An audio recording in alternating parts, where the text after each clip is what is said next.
Saludos amigos, gracias por la amabilidad de la compañía. Está en el aire a quemarropa a través de Carivisión, canales 26 y 22, lunes 9 de marzo, año 2020, comenzando una nueva semana laboral. Desde temprano en la mañana corrió la noticia de un hecho de sangre ocurrido en el Distrito Nacional. Se supo posteriormente que se trató de un hecho en el que murió el señor, un hijo de Pascual Cordero, mejor conocido como el Chino, que fue condenado por narcotráfico. Fue la persona que siempre se señaló como uno de los reyes del microtráfico de la droga en el país, el que creó esa estructura de la que luego se hizo dueño el señor César el Abusador. El señor Fran Félix Durán Mejía, él es el vocero de la Policía Nacional, fue el que dio a conocer la noticia de que el hijo de Pascual Cordero, el Chino, que fue, como dijimos, condenado por narcotráfico, resultó muerto luego de que recibiera varios impactos de bala mientras se desplazaba en una jipeta por la avenida 27 de febrero en la madrugada de este lunes. Durán Mejía también añadió que la entidad hasta ahora maneja el caso como sicariato y trabajan para identificar a los responsables de ese hecho. El hijo del Chino iba acompañado de otra persona de la cual se desconoce su estado de salud. El vehículo en que viajaba era una jipeta marca Lexus, color blanco, placa G 368878, con daños en gran parte de su estructura. Eso ocurrió en la madrugada de hoy. Jesús Pascual Cordero Martínez, conocido como el Chino, ha sido señalado por las autoridades como uno de los principales jefes del microtráfico de drogas en el país, teniendo su principal base de acción el barrio Capotillo, en el norte de la capital dominicana. Se le ha señalado como un importador de cocaína procedente del Perú y también de tener contactos con productores de narcóticos de Colombia y otros países sudamericanos. La madrugada de este lunes fue asesinado uno de los hijos del narcotraficante, quien fue hallado muerto con varios impactos de bala mientras se trasladaba en una jipeta por la avenida 27 de febrero, según confirmó la Policía Nacional. Fue bajo el mando del Chino que se formó el reconocido capo César Emilio Peralta, el Abusador, quien tras el apresamiento del Chino asumió sus contactos y se catapultó como uno de los reyes de la droga, tanto en República Dominicana como en la zona del Caribe.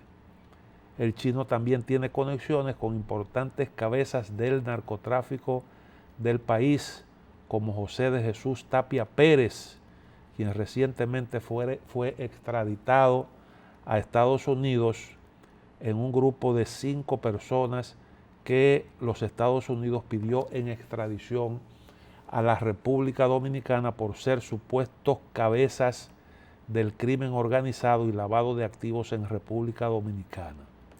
Pascual Cordero fue condenado en septiembre de 2018 a 5 años de prisión por lavado de activos, producto de narcotráfico y por tráfico de armas.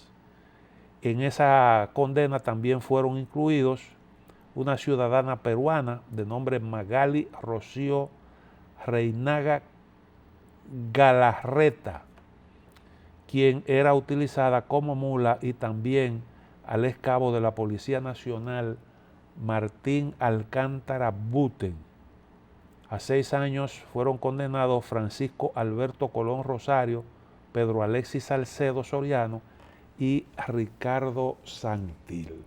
Bueno, eso fue el asesinato del hijo de ese señor conocido como el Chino. Ocurrió, como dijimos, en la madrugada de este lunes. La policía presume que se trató de un acto de sicariato, pero se está investigando los hechos para establecer responsabilidades. Hay otra noticia que también es importante para República Dominicana, también correspondiente a este lunes. Se trata de una significativa caída en los precios del barril de petróleo. Los dos principales precios caían cerca de un 30%. El WTI, el West Texas, cayó $29. Cayó a $29 y el Brent hasta los $33 el barril. Una caída significativa. Los precios se hundieron este lunes cerca de un 30%, que es su caída más fuerte desde la Guerra del Golfo en 1991, después que Arabia Saudita desatara una guerra de precios con grandes rebajas de sus barriles de crudo. La semana pasada, la Organización de los Países Exportadores de Petróleo, OPEP, liderada por Arabia Saudita y sus socios petroleros encabezados por Rusia, no lograron un acuerdo para reducir la producción y apoyar los precios en un contexto de caída de la demanda por el coronavirus. Rusia, el segundo productor mundial de petróleo y que no es miembro del cártel, se negó a una nueva reducción colectiva de esos 23 países, la llamada OPEP, de 1.5 millones de barriles al día, como proponían los sauditas. Como consecuencia, y tras el fracaso de las negociaciones, Arabia Saudita decidió el domingo el mayor recorte de sus precios del barril en 20 años, indicó el domingo la agencia Bloomberg News, provocando además una tormenta en los mercados.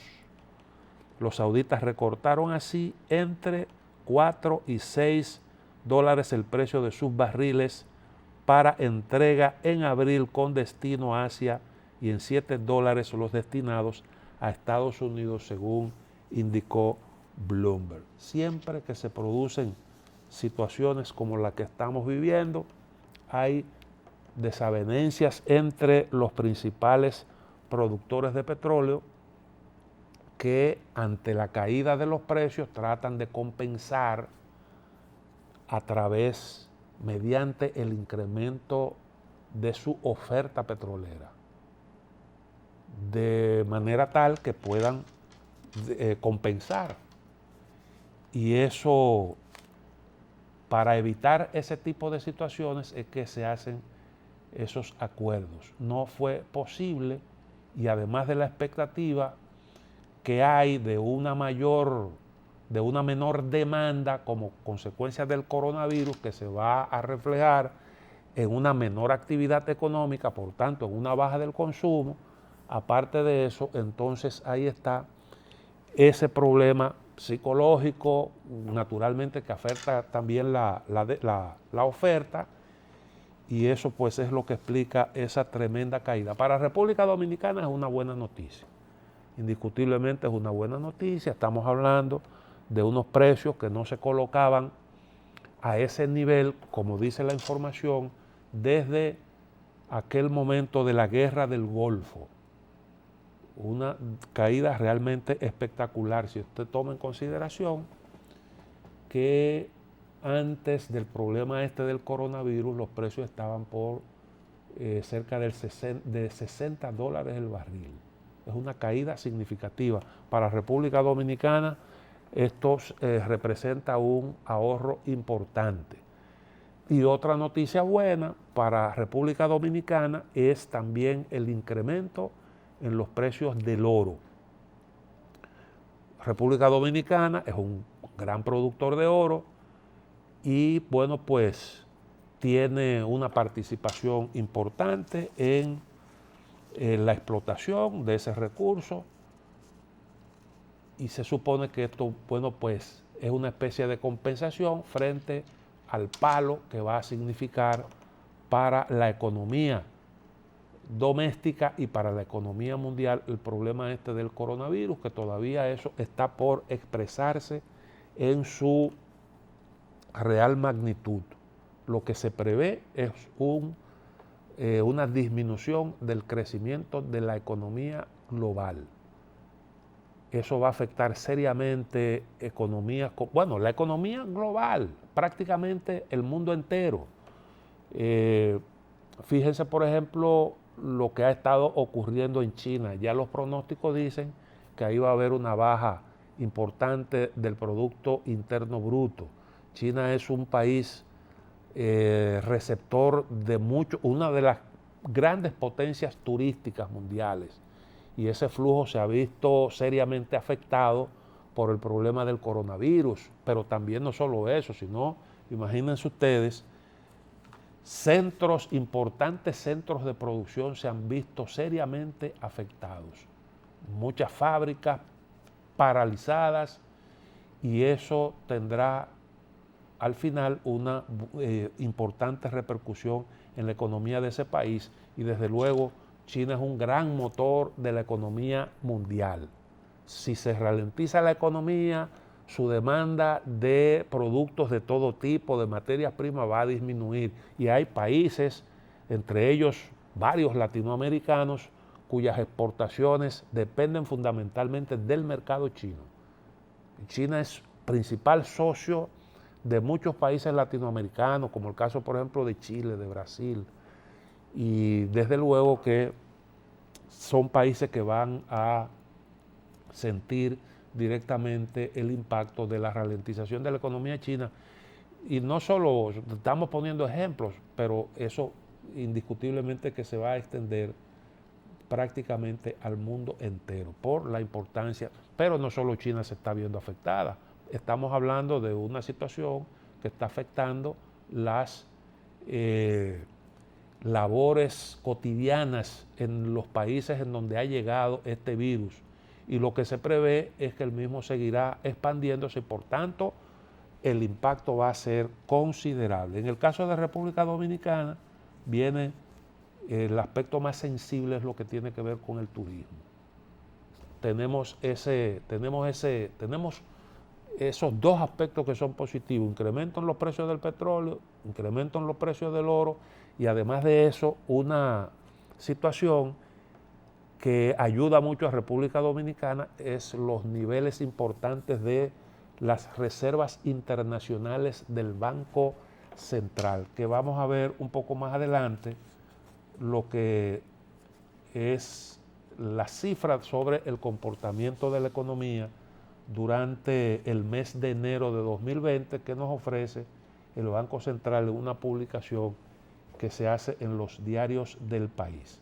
Los niveles de reserva se colocan actualmente en los 9.700 millones de dólares, unos niveles que son considerados por los organismos internacionales como el nivel óptimo, más por encima de 4 meses de importaciones. Eso coloca al Banco Central en condiciones para poder hacer frente a presiones sobre la tasa de cambio, realmente apuntalar el signo monetario nacional y una crisis cambiaria que pudiera también repercutir en los precios internos de distintos productos de amplio consumo, generar tener un impacto inflacionario, como todos sabemos que es susceptible de producir un deslizamiento de la moneda. Bueno, más adelante, si el tiempo nos lo permite, vamos a ver los detalles que nos da la cifra que ofrece el Banco Central sobre el comportamiento de la economía en el mes de enero. En el plano político, pues estamos avanzando de cara a la organización de las próximas elecciones extraordinarias, elecciones municipales, pautadas, reitero, para el próximo domingo. Y se están despejando, así lo percibimos, paulatinamente algunos nubarrones en el marco del diálogo que se está llevando a cabo en el seno del Consejo Económico y Social. Allí se lograron consensuar las posiciones con respecto a una serie de asuntos que los actores políticos han considerado importantes para garantizar la transparencia de los comicios. Y hay un aspecto que es el que ha resultado más polémico y probablemente con respecto a eso también haya algún acuerdo. ¿Qué es lo que hasta ahora mismo se ha acordado?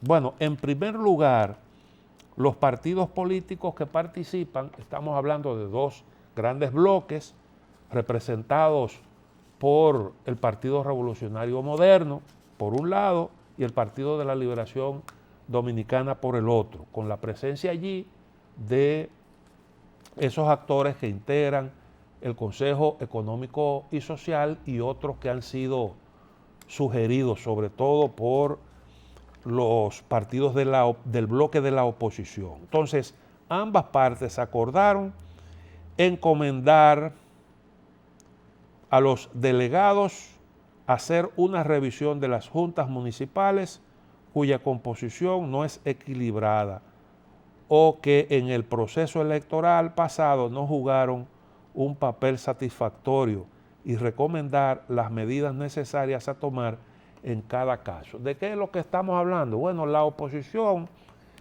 ha estado hablando de que hay juntas municipales en donde no hay equilibrio y ellos han alegado, presentaron allí la queja de que hay personas importantes en la conformación, en la composición de esas juntas que tienen vínculos con funcionarios del gobierno. ¿Y qué se acordó? Bueno, vamos a hacer una revisión y en el caso que proceda, pues se adoptarán las medidas para buscar el pretendido equilibrio. Y entonces ahí se identificaron 12 casos de juntas electorales, específicamente 12, que son el Distrito Nacional, Villa Arriba, Rancho Arriba, Villa La Mata, Monte Plata, Pedro Brand, Los Alcarrizos, Guayacanes, San Juan de la Maguana, Río San Juan, Barahona y El Factor. Esos son los lugares, las juntas municipales que la oposición alega que donde no hay el suficiente equilibrio. Eso es una cuestión que se acordó, se va a revisar. Esa es otra decisión. Además, se acordó solicitar a la Junta Central Electoral la presencia de un veedor por cada organización política en las subdirecciones de elecciones, cómputos o informática y de logística de las juntas electorales. Otra decisión. Además, consensuaron la creación del observador de escrutinio en los colegios electorales. Y finalmente, que el Instituto AIFES dé acompañamiento en el cómputo de votos y análisis de escáneres. Esas fueron las decisiones tomadas hasta ahora. Decisiones sugeridas por la oposición con las que el Partido de la Liberación Dominicana no tuvo, con respecto a las cuales no se presentaron ningún tipo de objeción. Entonces, lo que queda pendiente es ese aspecto que nosotros mencionamos, lo que tiene que ver con el fiscal electoral o el procurador de elecciones para delitos electorales. Se sabe que la ley electoral contempla la creación de esa figura precisamente para luchar contra cualquier tipo de hecho de esos que tipifican como delitos electorales, pero eso no fue posible su designación y ha sido un reclamo de la oposición. ¿Cuál es la diferencia que hay? ¿Por qué no se pudo llegar a acuerdo con respecto a eso? Bueno, porque el PRM entiende que no hay tiempo para hacer la designación, han señalado a una persona en específico, ellos tienen una propuesta que se trata de la procuradora de Corte de Apelación, Jenny Berenice, mientras que el Partido de la Liberación Dominicana entiende que hay que darle un margen de maniobra al Ministerio Público para no imponerle una persona en específico y de esa manera mantenerse sujeto a la ley que establece la designación por concurso de ese funcionario. Entonces, lo que plantea el PLD es la designación de una terna. Cuando se habla de terna se entiende de 3, y que el Ministerio Público pueda escoger uno de esos 3 integrantes de la terna. Esa posición fue corroborada por Participación Ciudadana. Yo creo que el proceso que hemos estado viviendo después del aplazamiento de las elecciones pone en evidencia algunas cosas. Primero, quiénes son los que han asumido, después del fracaso de esas elecciones pautadas para el pasado 16 de febrero, quiénes son los que han asumido actitudes constructivas y quienes han realmente más o menos acariciado la posibilidad de trancar el juego, lo que han apostado a trancar el juego. Yo creo que eso ha quedado claro y me parece que también está claro que los que han apostado por trancar el juego se quedaron aislados. Se quedaron aislados porque ¿dónde están? Fuera del lugar en donde se van a adoptar decisiones que serán obligatorias para todos los participantes. Y entonces se excluyeron. Con su propuesta se autoexcluyeron. Pero además de eso se ganaron la repulsa de todos los que apuestan por la celebración de elecciones como mecanismo para nosotros escoger nuestras autoridades y para destrabar la situación que aquí se presentó. Y yo creo que eso, desde el punto de vista político, representa un golpe para los que han militado en esas posiciones extremistas. Luego, me parece a mí que ha quedado también claramente establecido que si la oposición hubiese planteado demandas con criterios, con actitud realmente constructiva, otra cosa hubiese ocurrido. Porque lo que nosotros percibimos fue que hubo una serie de críticas expresadas de forma tal que lo que se entendía era que la solución pasaba por barrer a la Junta Central Electoral y barrer las juntas municipales y comenzar prácticamente desde cero, lo cual era una posición inaceptable porque conducía al fracaso del proceso. Conducía al fracaso del proceso. Yo pregunto si realmente era tan difícil llegar a los acuerdos que nosotros hemos visto que se han alcanzado en el marco del diálogo. ¿Cuáles son las cosas tan extraordinarias que se han aprobado ahí y que no se podían aprobar en caso, por ejemplo, de que la oposición hubiera planteado una por una sus demandas? Yo recuerdo que cuando el PRD designó unilateralmente la Junta Central Electoral, estoy hablando de los años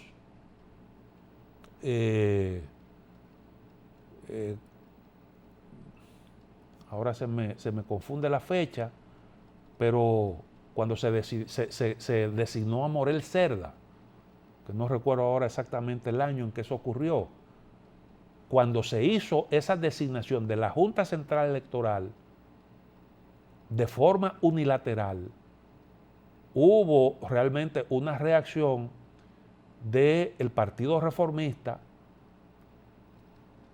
entonces dirigido por Joaquín Balaguer, y el Partido de la Liberación Dominicana. Ambos se opusieron a esa designación y suscribieron un documento, pero en el documento había una propuesta clara, precisa, y bueno, los reformistas y PLDistas se conformaron con que le designaran a cada uno un representante.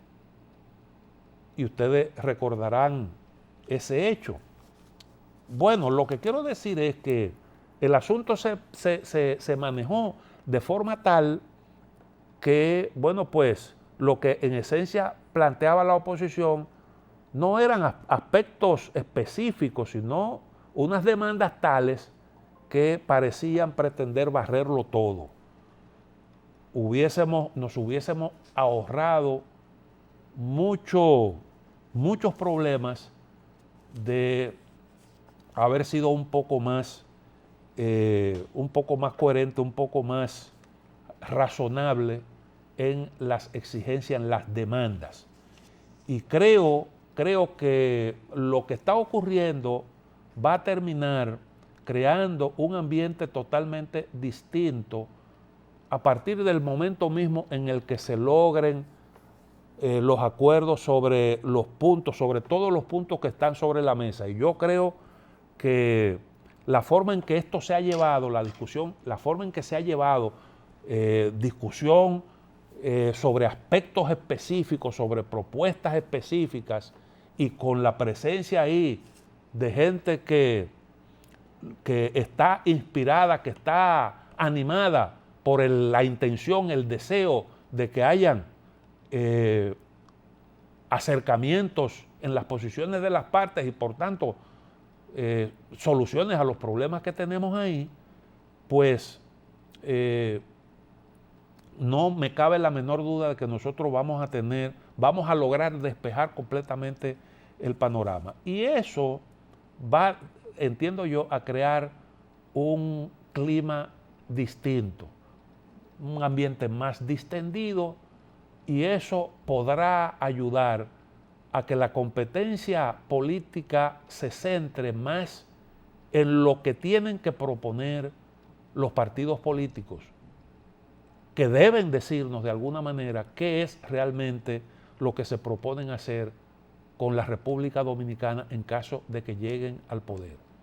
Y yo creo que ese es el ambiente, el mejor ambiente. Si alguien debía estar interesada, y yo creo que ha estado muy clara en esa posición, en que ese sea el norte de la competencia política, es el Partido de la Liberación Dominicana, por una razón muy sencilla. Yo creo que es todo este ambiente de crispación y estas discusiones que no tienen absolutamente nada que ver con lo que yo creo que es lo esencial, las propuestas de los partidos políticos, todo eso a quien ha perjudicado es al Partido de la Liberación Dominicana por una razón sencilla, y es que, entiendo yo, es el partido que está armado del mejor discurso y que además de eso tiene como su principal activo una obra de gobierno que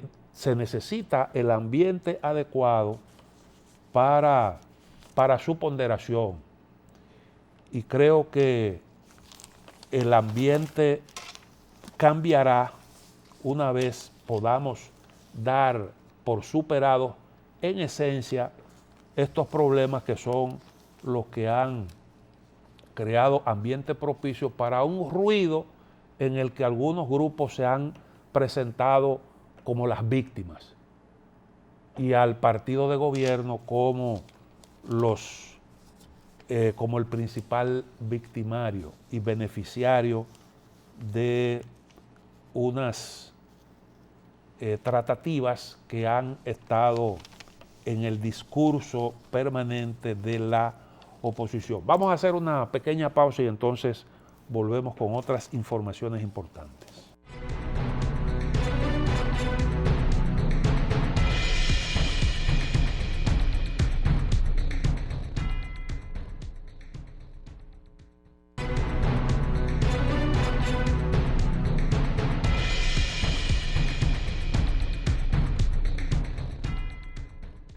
Bueno, formalmente la campaña electoral termina el próximo jueves. Los partidos tienen hasta ese día como plazo, hasta la medianoche de ese día, para la realización de actos proselitistas, manifestaciones o reuniones de carácter político. Esa también es la fecha límite para la promoción y propaganda de los medios, en los medios de comunicación y las redes sociales. Los trabajos de impresión de los 8.5 millones de boletas electorales ya fueron concluidos. El pasado viernes se inició el clonado de los escáneres que se utilizarán en las juntas electorales el 15 de este mes. En la primera parte del proceso se realizó un conjunto de observaciones técnicas por la OEA y la AIFES, quienes certificaron que el software es el mismo que se va a clonar en los escáneres. O sea que el proceso, la organización del proceso ha ido avanzando y bueno, pues ya estamos a escasos días de estas elecciones extraordinarias, elecciones locales.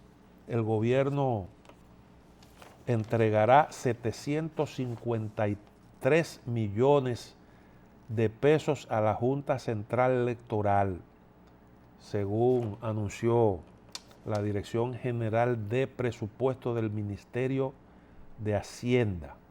Esos recursos destinados en este año 2020 para la financiación de los partidos políticos, los recursos para esos fines ascendieron a 3.014 millones de pesos.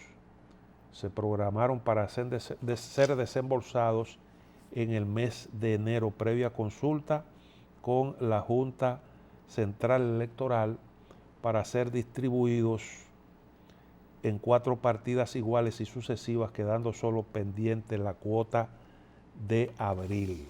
Hoy se reunirá el Comité Político del Partido de la Liberación Dominicana. La información la confirmó la Secretaría General de esa organización política. Bueno, lo otro es lo que tiene que ver con el coronavirus. El coronavirus, que es una de las cosas que está generando mucha preocupación a nivel mundial.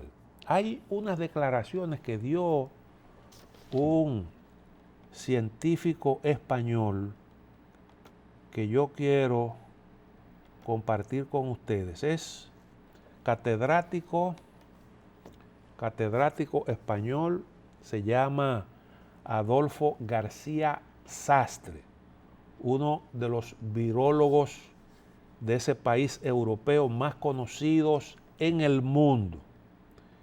Él entiende que es inevitable que el coronavirus se convierta en endémico. Yo no soy virólogo, pero hace mucho tiempo que llegué también a esa conclusión.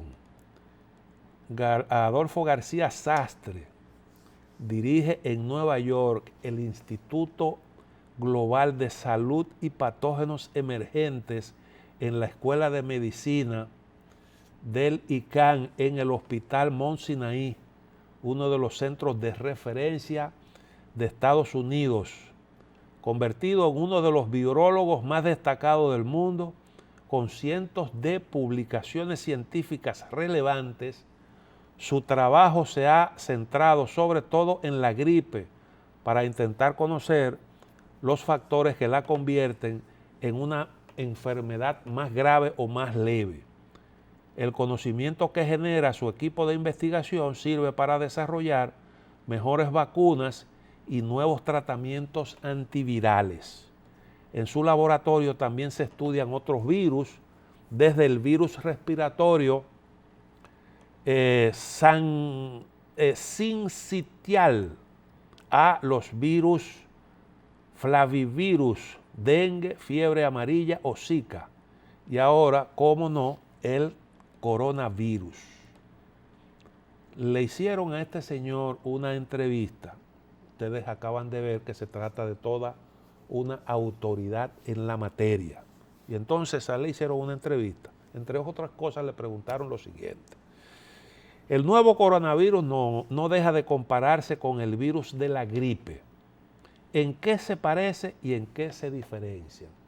Y su respuesta fue la siguiente. La vacuna contra la gripe o los antivirales que tenemos no funcionan. Así que son distintos, pero se transmiten de forma muy parecida y la enfermedad que causan también es similar. Puede ir desde muy suave a muy severa. La gran diferencia con la gripe estacional es que hay personas que no se afectan porque la han tenido hace poco o porque la vacuna les ha funcionado bien. En la gripe pandémica, como la gripe A de 2009, no existe esa inmunidad. Así que el número de infecciones puede ser mayor y en ese sentido se parece más. Otra pregunta, ¿las medidas que se están tomando servirán para contener la epidemia? Respuesta, las medidas de contención, incluso aunque sean tan estrictas como las de China, no son efectivas para parar el virus. Va a llegar a los distintos países y se va a propagar. Sin embargo, al principio sirven para intentar ralentizar la transmisión. Si en una ciudad se infectan el 10% de las personas, es muy distinto que lo hagan en 2 semanas que en 4 meses. Al final del brote, el número será el mismo, pero sin medidas de contención habría muchos casos en un periodo de tiempo muy corto. Y esto supone que también habría un mayor número de casos severos y se colapsarían los hospitales. Si se infectan 100,000 personas a la vez, sería muy difícil tratarlas. Nunca vamos a poder saber cuánto de efectivas fueron las medidas de contención porque no podemos compararlas con lo que hubiese ocurrido sin ellas o hubiesen sido más fuertes o si hubieran sido más fuertes. Haremos lo que se pueda para intentar no crear mucha disrupción social para que las consecuencias de las medidas no sean mayores que las del virus, pero nunca sabremos cuál será su repercusión con respecto a la enfermedad. Esas son de las cosas que nosotros aquí hemos comentado y hemos sostenido compartiendo opiniones de algunos especialistas, porque déjenme decirle, entre los especialistas no hay un único enfoque sobre el asunto. No hay un único enfoque. Hay, por ejemplo, este señor entiende que eso es imparable. Sin embargo, hay especialistas que entienden que es posible la contención y que hay que aplicar medidas, incluso medidas drásticas. En ese sentido, parece ser esa la posición que predomina en la Organización Mundial de la Salud, que ha estado exigiendo medidas contundentes y un compromiso firme de las autoridades con medidas para atajar el virus independientemente de las consecuencias que eso pudiera traer más allá del problema, del propio problema del coronavirus como tal, de la enfermedad. Entonces, dice claramente este señor que eso es algo que no vamos a poder contener, pero él entiende que los esfuerzos tienen que estar encaminados a impedir que los casos se produzcan todos al mismo tiempo y que eso pueda convertir el problema en algo inmanejable. Si usted, por ejemplo, permite que los hospitales, los centros de salud se llenen de personas enfermas, se va a crear una situación de caos, pero que tomando en consideración realmente que el problema es difícil de contener, tú tienes que lidiar con la situación tratando de no crear un problema mayor que el propio virus. Un problema mayor que el propio virus. Y a veces hay declaraciones que, aunque bien intencionadas, son declaraciones que crean pánico y que han estado gravitando muy negativamente en las actividades económicas. Ya hay lugares en donde incluso se comienzan a especular con productos esenciales, como los productos dedicados a la higiene, incluyendo hasta el papel sanitario. Algo parecido, algo de esto está ocurriendo en la ciudad de Nueva York. Pues este es un punto de vista interesante, el de este especialista. Además le preguntaron, ¿qué escenario futuro nos dejará? ¿Será un virus que mutará como el de la gripe estacional? Su respuesta es la siguiente: es difícil de predecir. Por lo que sabemos de otros coronavirus, no creo que sea tan mutable como el virus de la gripe. Es muy efectivo con respecto a la infección, así que es muy fácil que al final haya una gran cantidad de personas infectadas de aquí a un año. Sin embargo, esto también va a generar personas resistentes contra el virus, aunque no está claro si se necesita una o más de una infección. Si es así, quizás la segunda o la tercera sean más leves.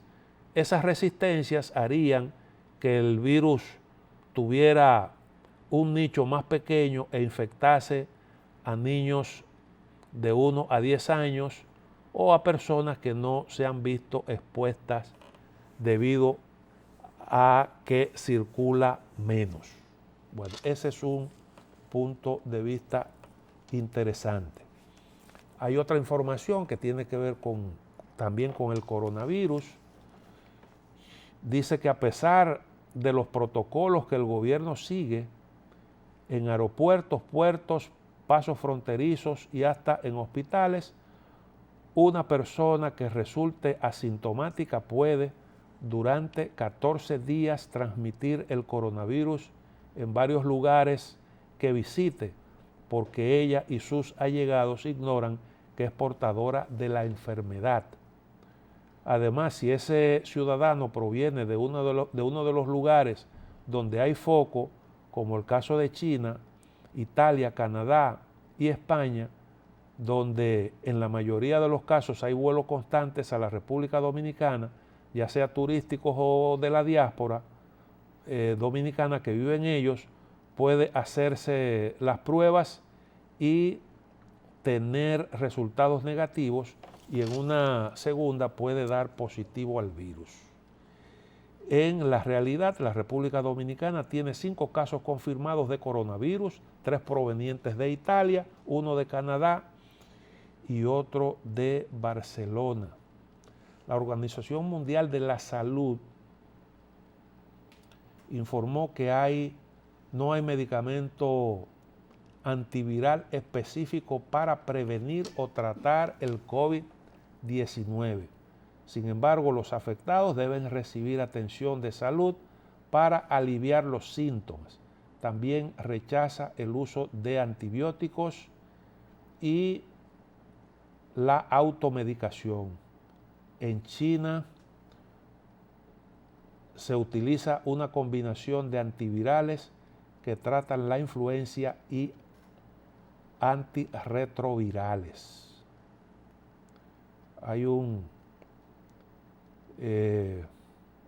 técnico de la Organización Mundial de la Salud que dice que no se debe a la población, que no se debe alarmar, porque de 100 personas, 80 no sentirán la enfermedad. O sea, de 100 personas contagiadas, 80 no sentirán la enfermedad y 20 tendrán un estado leve. Otras informaciones de expertos dicen que de esos 20 pacientes, 15 van a necesitar hospitalización, pero no van a morir. 5 de ellas van a requerir cuidados intensivos y 2 van a fallecer, que son las personas mayores de 65 años con enfermedades que comprometen sus sistemas inmunológicos. De 100 personas, 80 no sentirán la enfermedad y otros 20 tendrán un estado leve. Pero como el virus se expande rápidamente, serán muchos los contagiados, por tanto, serán muchas las personas que tendrán que ingresar a los hospitales, recibir tratamiento para los síntomas que son diversos, porque el virus puede causar, dependiendo de las condiciones del individuo, unos problemas u otros. En algunos casos puede provocar problemas renales, otros problemas respiratorios graves, y entonces dependiendo del problema en específico, así será el tratamiento en correspondencia con esa dolencia. Eso implica que el costo del tratamiento puede ser realmente elevado, porque los pacientes, los contagiados serán muchos. Ese 2% de personas que tendrán síntomas graves, puede que no aparente tan grande, pero cuando hay una cantidad de afectados considerable, sí realmente se convierte eso en algo significativo. Bueno, están aquí los dominicanos que vivieron en carne propia lo que ocurrió, la situación de Wuhan, la ciudad que fue el epicentro de esta epidemia que afecta a buena parte del mundo. Han contado sus experiencias, estuvieron en situación de aislamiento durante más de 40 días. Y llama la atención el protocolo que se siguió con esos dominicanos y el protocolo que estamos siguiendo aquí, que es el que recomiendan los organismos internacionales, y en virtud del cual una señora infectada por la enfermedad fue recluida en su casa, o por lo menos hubo el consentimiento de que esa persona se mantuviera en su hogar con el compromiso de que se mantuviera aislada. Nosotros creíamos que realmente el protocolo era un poquito más riguroso y que demandaba, para un manejo correcto de una situación, del caso de un contagiado, demandaba de un aislamiento en un centro donde se le pudiera dar especial seguimiento y además de eso garantizar que no cometan las personas infectadas algunos errores. Pero nos dicen que eso, conforme al protocolo, está contemplado. Bueno, mañana hablaremos sobre el comunicado del Banco Central y el comportamiento de la economía en el mes de enero, a que hicimos referencia al principio del programa, porque ya hoy no nos alcanza el tiempo.